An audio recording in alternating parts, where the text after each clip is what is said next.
News Talk, 95.1 FM, 790 AM. This is KFYO Mornings with Dave King and Matt Martin. By golly, it is a Thursday, and it's 7:35. That means one thing, the Car Pro is on the air. Good morning, Car Pro, Jerry Reynolds.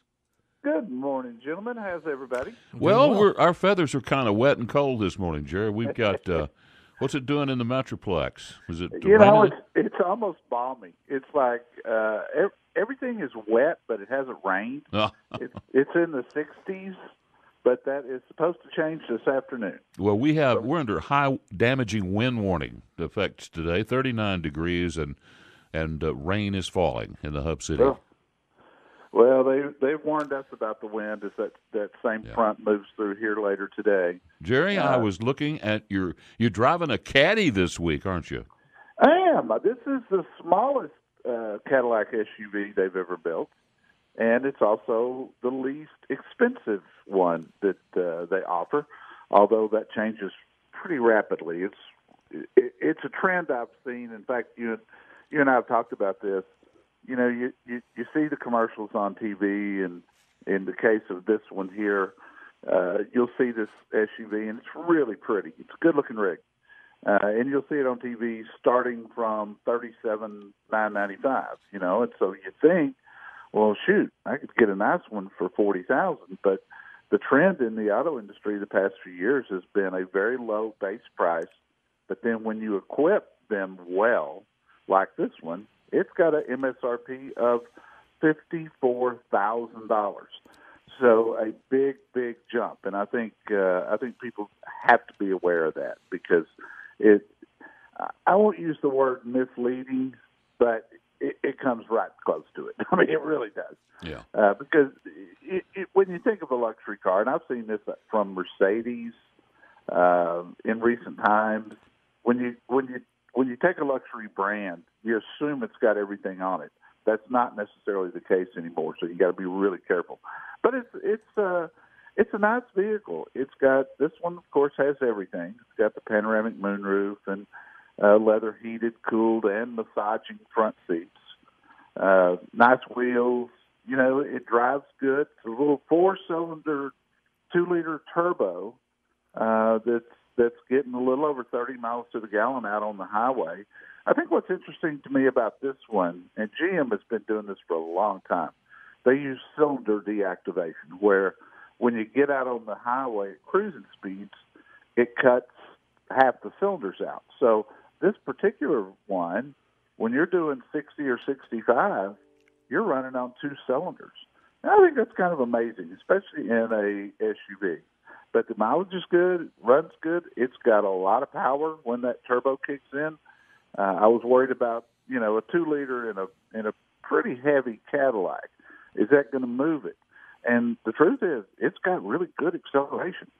So I like it. It's, you know, at MSRP, I think it's a little overpriced, and I'll be able to compare it soon because I've got the Lincoln equivalent coming up in a couple of weeks.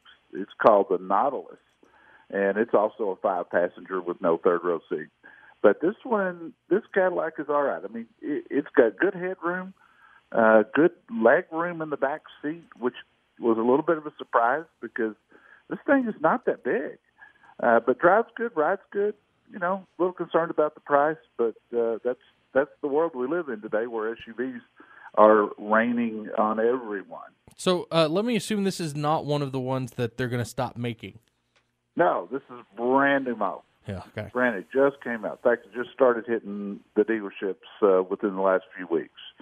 So no, this one isn't going anywhere. They're not dropping any of the SUVs. It's all cars. Yeah. So SUVs can be essentially the same size as a car when you're looking at the insides and everything. Their safety ratings could be very similar to a car as well, I think. But they're usually quite a bit more expensive than cars. Yeah, and that's the market. I mean, I'm seeing that. You guys might recall I said when I had the Nissan Kicks, which is their small SUV that took the place of the Juke, you know, I said, gosh, it just almost looks to be a hatchback that they made set up higher and put bigger tires and wheels on and called it a crossover. And if they had called it a hatchback, it wouldn't sell. They can turn around and call it a crossover SUV, and not only will it sell, but it'll bring $3,000 to $4,000 more money. So yeah, definite trend there. Yeah, and like you said, I think we've talked about this before, but that's one of the reasons why everybody's going to SUVs. I mean, they sell for a higher price and more money. Are you still? So I'm assuming when you look at the trend, though, we still have like the Toyota Camry and some of these other cars that are big sellers.